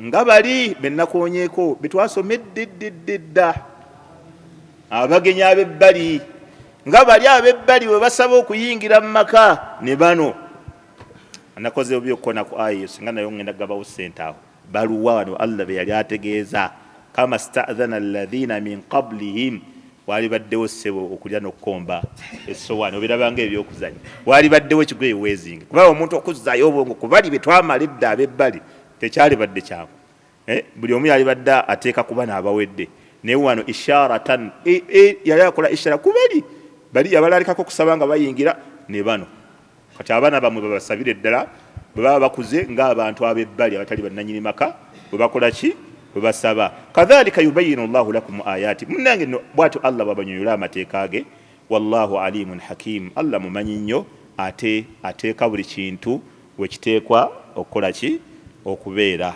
والله تعالى أعلم وصلى الله وسلم وبارك على نبينا محمد وعلى آله وصحابته أجمعين والحمد لله رب العالمين.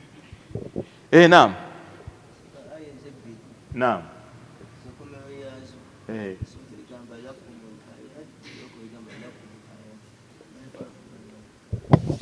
لكم الآيات endala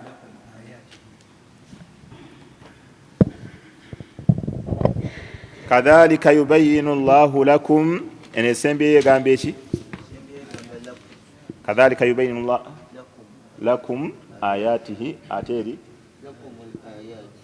لكم الآيات نعم لا ساكي بدي كجا مو ina cholabya الفرق ngenda kebera الفرق بين السياقين واchi wana agamba lakum atawala nachu sabidin lak darsu dako insha Allah إن وقفت عليه. نعم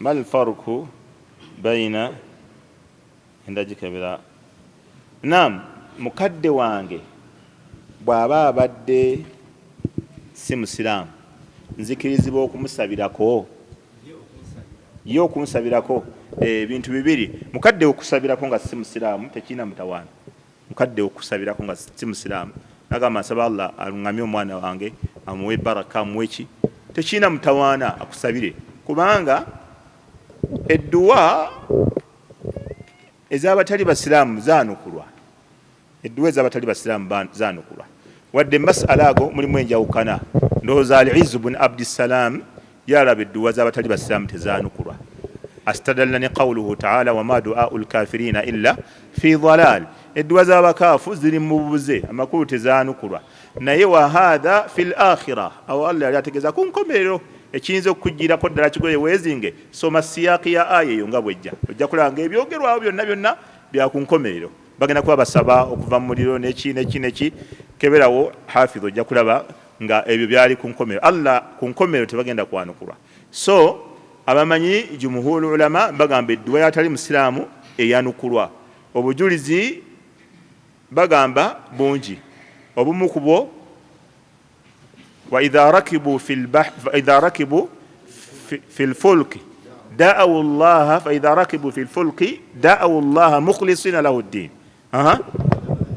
فلما نجاهم إلى البر إذا هم يشركون أبو الله يقول لك بشركوا بيوا بمبيرا كنياجا أين دعوا الله مخلصين له الدين بنا متما بقولك الله نبام سوا نتبع شيء يشبه Allah bamala batuseeri kati yo aya Allah yalaga nti abanukula n'abataasa ma kufrihim wa shirki Allah abanukula wakadhalika obujulizi obulala obulaga nti edduwa yatali musiraamu eyanukulwa nabbi yagamba sallallahu alaihi wasallama omuntu okubanga otya wattaqi da'wata almadhlum fa innahu laysa bainahu wa baina Allahi hijab tyokusaba kw'omuntu ali azaamanyiziddwa ne bwabeera kubanga tekulina wakati wako na Allah jiji amanyi baga nti wa in kana kafira ne wabanga si musiramu bwakusabira olw'obuli azamanya bw'omutuusizzaako Allah asobola okubeera nga amwanukula wakadhalika n'ebibaddewo bijulira twali tuwulidde abantu bangi nga bagamba nti nasaba Allah ndage eddiini entuufu n'ensiramuka mu mimwa gy'abantu ng'olyaga nze nasaba byantabula nensaba Allah nti Allah ndage eddiini entuufu namwanukula kati Allah namuleeta mu busiraamu idhan atali musiraamu bw'asaba Allah amwanukula wamma ku nkomero kusaba kugenda kuba tekukyayanukulwa era talinayo kyagenda kufuna oluvannyuma lw'okuba nga afiridde ku bujeemu n'olwekyo mukadde waba akusabidde Allah asobola okukuwa ekyo kyaba akusabidde wamma gwe okusabira atali musiraamu fala nga bwe nakiwulidde gwe okumusabira oluvannyuma lw'okufa wamma okumusabira hidaaya no Katonda akuwa obulungi ebintu birina mutawaana wabula okumusabira nga amaze okufa lwokuba waliwo sheekhe yakyogedde ng'agamba bakimugana abantu okusabira abakadde baabwe abaafa nga si basiraamu sheekhe yanneewuunyisizza nnyo nnyo akatambi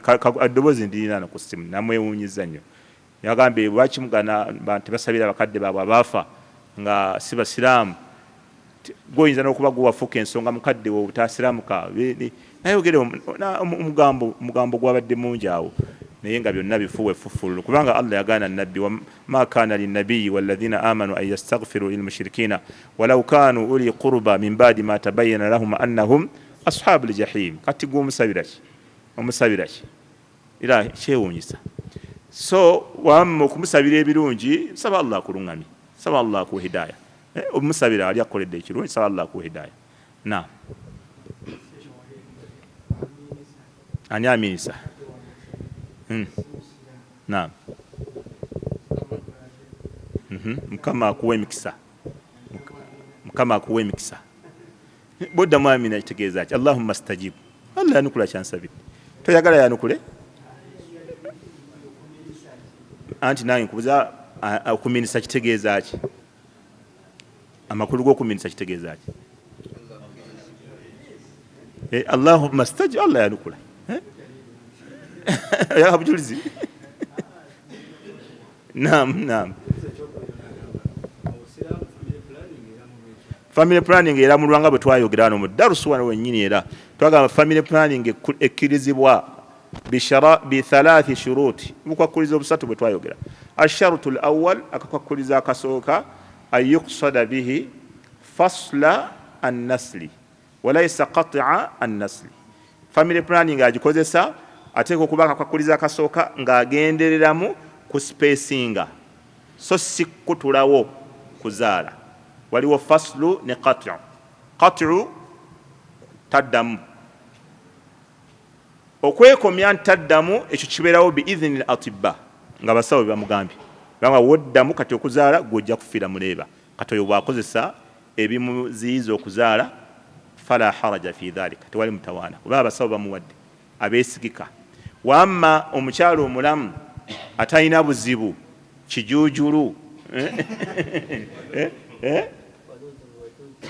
tazawwaju lwaduda lwaluda sekakawuma watudde wala nti kikyasuubirwa okukhadama umma kati oyo bamugamba aspacinge buspacinzi naye teyeekomya si bwe kiri ako kekakwakuliza akasooka akakwakuliza akokubiri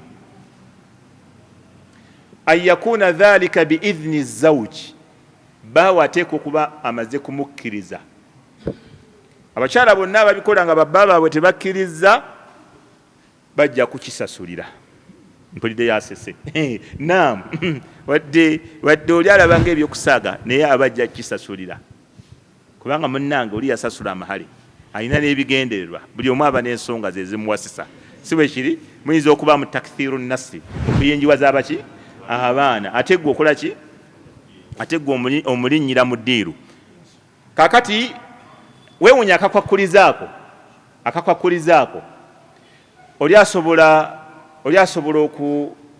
okubuuza naye akakwakulizaako okugamba nti baawe alina kumala kumukkiriza kalimu ki okiraba kati omuntu ayinza okuba talina kyalabamu akakwakulizo naye kati kankubuulire bafukahaawo kye baalabamu akakwakulizo kyoyinza obutalowooza nako nga bafukahaawo kye baalengeramu akakwakulizo nti baawe amale kumukkiriza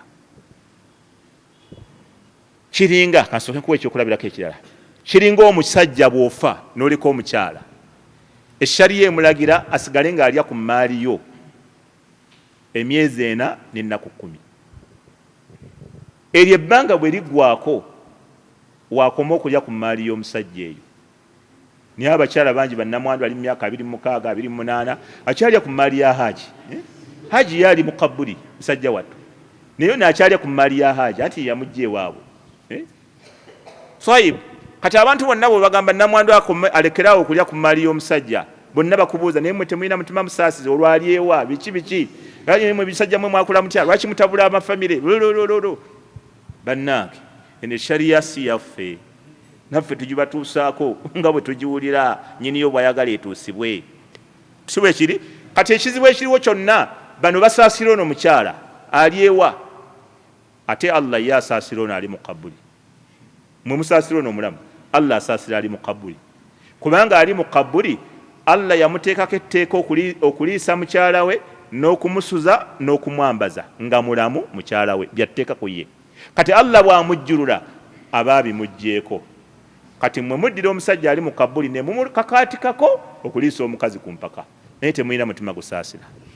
Wallahi muli babi nnyo, muli babi nnyo nnyo nnyo. Okuddira mayiti ne mugikakaatikako ebintu. Emyaka 28 omusajja aliisa omukazi ow'abendi ow'edduniya ali kuno omukazi wa dduniya ayagala yatwala olw'omuwasawasa w'abendi wali wamukugaana naye mmwe mugaana mu omusajja yaba amuliisa. Kati alyewa bbaawe alina bye yamuwa nga mulamu alina bye yasikira ku maali ya bbaawe n'abooluganda lwe bakyaliyo n'abaana be bwe bali. Tokiraba abaana batandikirawo maama waabwe n'abaagala omuntu alaba Ssekajjuma nabo bali awo balinze bulinzi.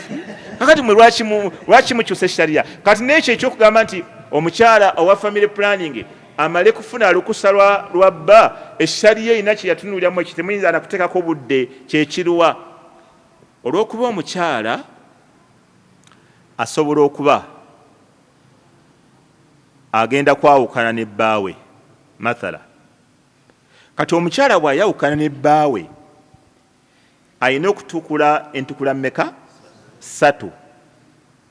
Weziggwerako ezo entukula 3 tuli ffenna weziggwerako entukula 3 talaka eba emaze okuluma. Omukyala aba takyali mukyalawo. Kakati omukyala ng'omuta mu kumuta wano emyezi 3 nga tekinnaggwako aba akyali mukyalawo hukuma mu kulamula kw'eshariya. Kati ng'amira family planning waliwo family planning gyayinga okumira n'amala emyezi 6 nga tannagenda mu haid.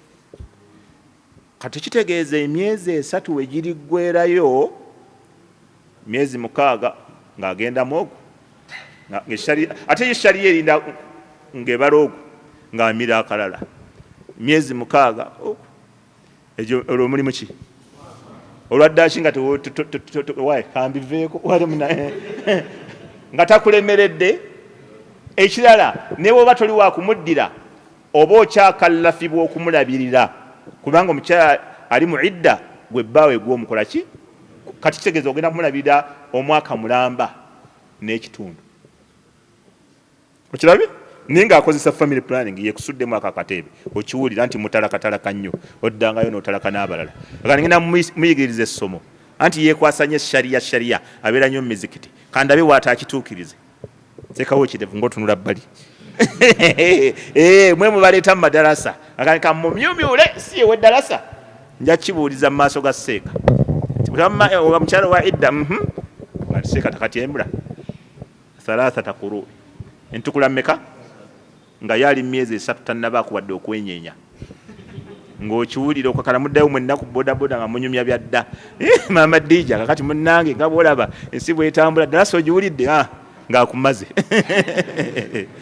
Naam, idhan akakwakulizo kakubiri akakwakkulizaako 3 alla tatadharrara ajilan au ajila okubanga methodi oluzungu wali jakiri ekyo methodi ya family planning gyagenda okukozesa nga tegenda kumukosa kati obeeyo gye bulijja. Wonna waaba nga method gyagenda okukozesa eyina effect gyegenda okumuleetera ng'abasinga bwe bali ennaku zino. Abakyala abasinga ennaku zino tebakyayawula wakati wa haid n'atali haid.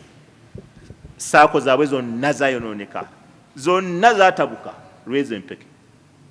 Era abawala abagenda eyo ne basoma paka eyo ne batuuka eyo waggulu bagenda okuvaayo okukoma weeno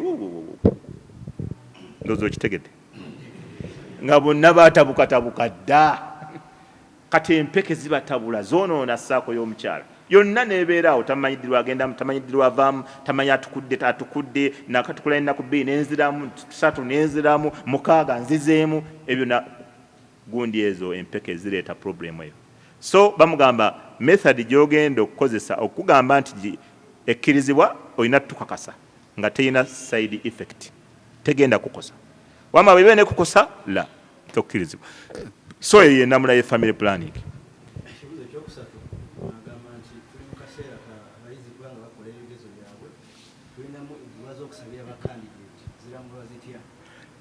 Edduwa z'okusabira ba candidate ndakuleeta Seeka Suddick Nasir mu biru ndowooza yajja okunyanukulira ekibuuzo ekyo nja kumunoonya Seeka tuleetere Suddick Nasir mu biru atubuulire edduwa zino z'aba candidate ziramulwa zitya kibuuzo katukirekere Sheikh ajja kujja inshallah ddamu naam kacaayi kenjaye kaliko eddagala tukanywe nedda akaayi kenjaye tetukanywa akaayi kenjaye tetukanywa teweeyokyaayokya na kacaayi kenjaye tukanywa naam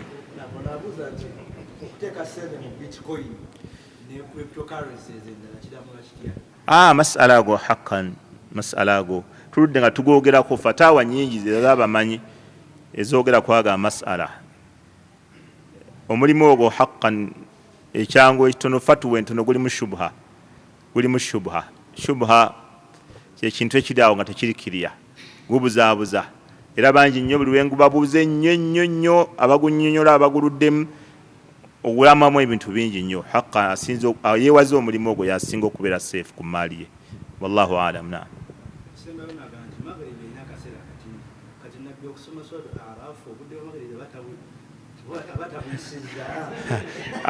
kakati oyo omusajja awandiise ekyo ekibuuzo abakuba ku mulembe gwa nabbi yali mubuuzizza timutume lwaki osomanga suratu arafi lwaki osoma suratu arafi yalikoze istidrak ku sharia yali mutume nedda ebintu ebimu nedda yali badde Seeka hikima ku mulembe gwa nabbi in salima min annifaq bwaba yawonye alimuhimu obudde bwa magaribi bubeera bumpi naye si buli kiseera waliwo season ebiseera ebimu we magaribi webeera nga baina al-maghrib wal isha waliwo akadde akawerako akawanvu ate omubaka alayhi salatu wassalam kana inda suratul qiraa nabbi yali asoma qur'ani nga ajanguya yali nga ajanguya alayhi salatu wassalam ng'ayimirira buli mutwe gwa aya wakadhalika n'abadda mu bigere bya nabbi basahaba battabiina waata n'abajja oluvannyuma lw'abasahaba nga ba Imam Bukhari bakwatanga Qur'ani ng'ensoma gye basoma si tulowooza mbu eno eyaffe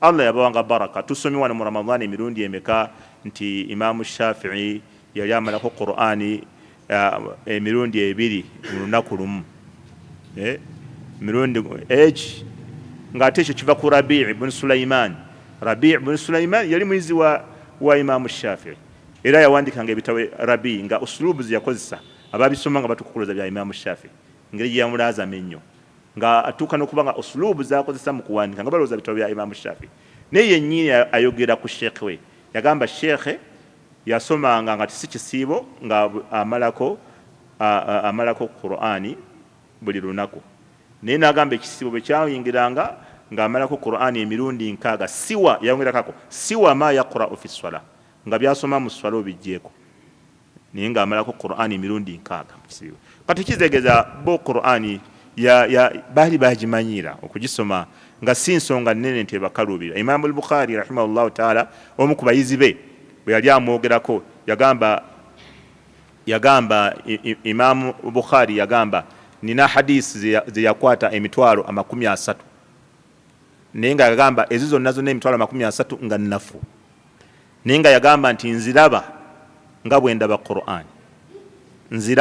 ndaba Qur'an kati omuyizi n'abuuza n'ababuulira yalaba atya Qur'an yagamba sallaitu khalfahu 30 ama nasaalire emabega wa imaamu oyo Bukhari emyaka 30 nga tusaala ekiro fama sami'tuhu yuraddidu al-aya samuulyako nga alina aya gyagiramu bwati myaka kuba nti agizembwa neyekangamu ng'agiddamu yagamba saakiwulirako myaka aga kati yagamba ziri nnafu naye nazo nziraba nga bwe ndaba Qur'an kati Qur'an agiraba atya bw'atyo ng'oyo omuyizi yasalira emabegabo kitegeeza Imaamu al-Bukhari lwaki zonna hadisi ennafu yazikwata okuddamu bana bamawale bw'oleeta ennafu nga bagamba nedde eyo yiino naye tugimanyi naye toyogera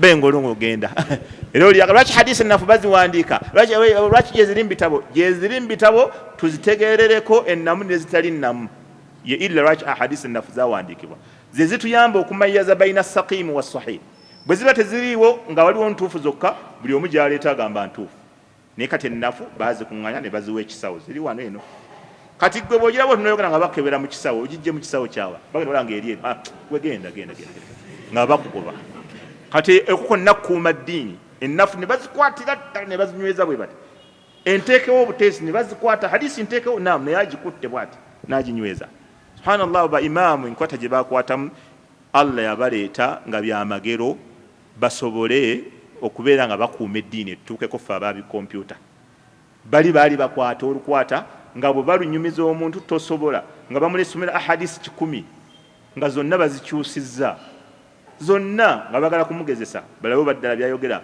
ahadisi azitegeera 100 ng'ate buli muntu amusomera yeegi n'agenda zonna n'aziddamu zonna ng'azitereeza 100 ne bajja abantu ne bamweyanjulira omunamba ewera nga buli omu ayogera amannya nga 3 n'amala n'agababuulira amannya gaabwe kati abo ba imaamu Shafii ebyo yabikolanga okiraba Allah yabateekawo bakwate sunna sahibul kitabul ilal nanye ekitabo kibayita al ilal Daraqutni oyo imaamu Daraqutni min ahfadhi nnasi abamanyi bagamba yasuka okuwandika ekitabo kya ilal okulaga hadisi alina akamogo eno si ntuufu ono ki oyo imaamu Daraqutni naye ng'okukwata kwe yali ayina subhanallah yali nga mu darusu nga asoma nga sheekh abasomesa hadisi gye basomesanga nga bakusomera hadisi sanadi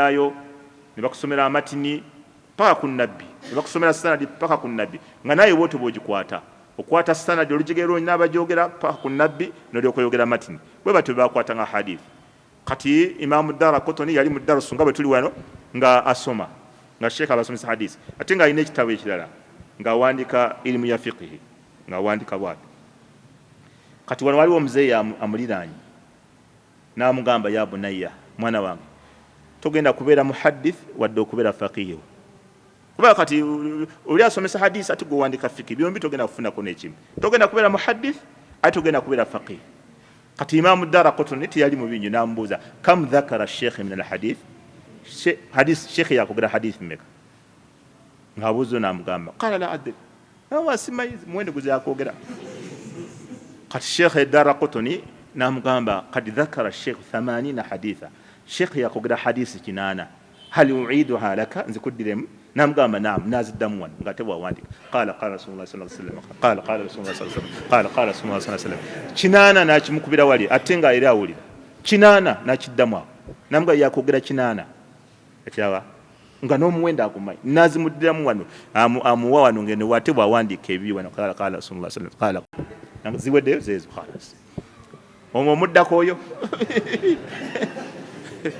era omu ku bamanyi abanene eyasoma ekitabo ekya kitabul ilal omu ku bamanyi abanene ennyo ekya Daraqutni yagamba kino ekitabo bw'aba yakiwandiika min mahfudhatihi mu bintu bye yakwata ye nga muyakijja kiwandiike fahuwa ahfadhu ahli dunya mu nsi yonna yasinga okukwata bw'aba yakiwandika nga yakijja bino byensomye nga yabijja nga mu mutwe nga wandika fahuwa min ahfadhi ahli dunya y'omu ku bantu abasinga okukwata mu nsi yonna kati oyo imaamu Daraqutni ate tebamwogera mba imaamu Bukhari ne Muslimu ate bali waggulu la ilaha illallah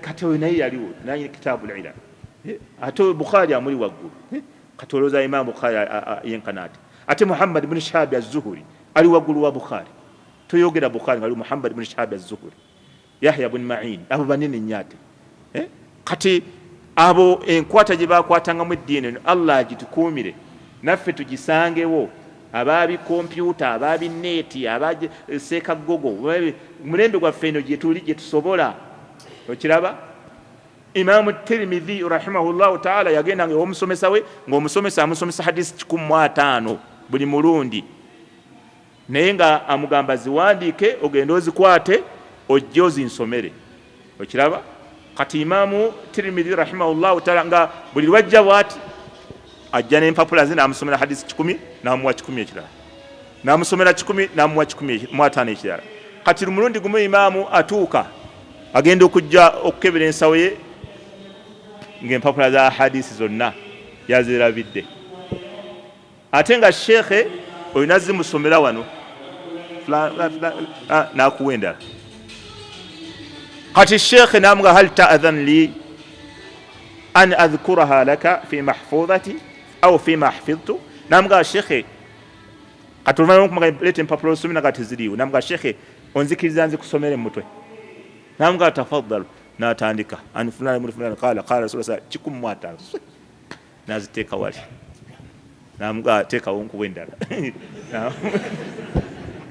kati abo idhan baaliwo okutukuumira eddiini ekole ki etuuke kati so okugaa nti nabbi sallallahu alaihi wasallam teyasoma Aisha obudde bwa Aisha ne buyita la ku nabbi kati abo badde njogera ku batali nabbi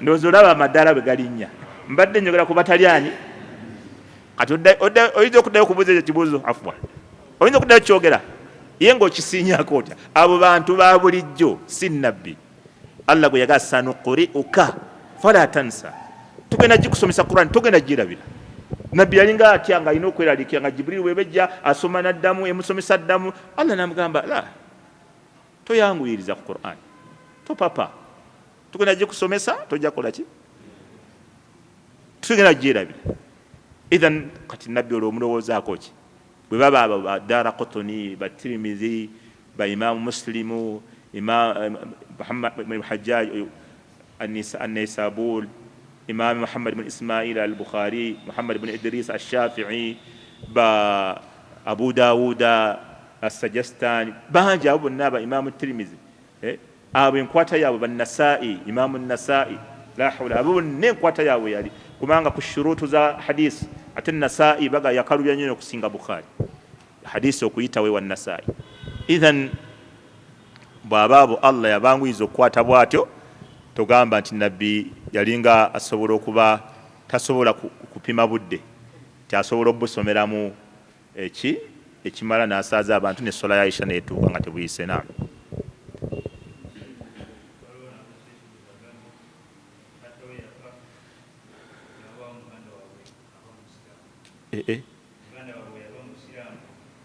sawa zirabe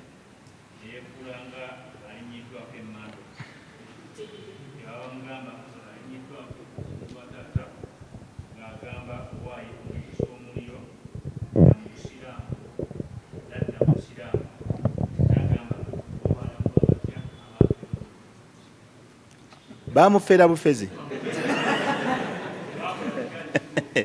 kwega emandwa teyali yaddala emandwa yayinjiye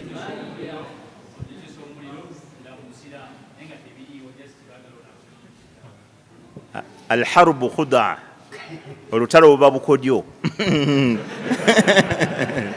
barakallahu fikum wa jazakumullahu khairan. This is Al Bayan.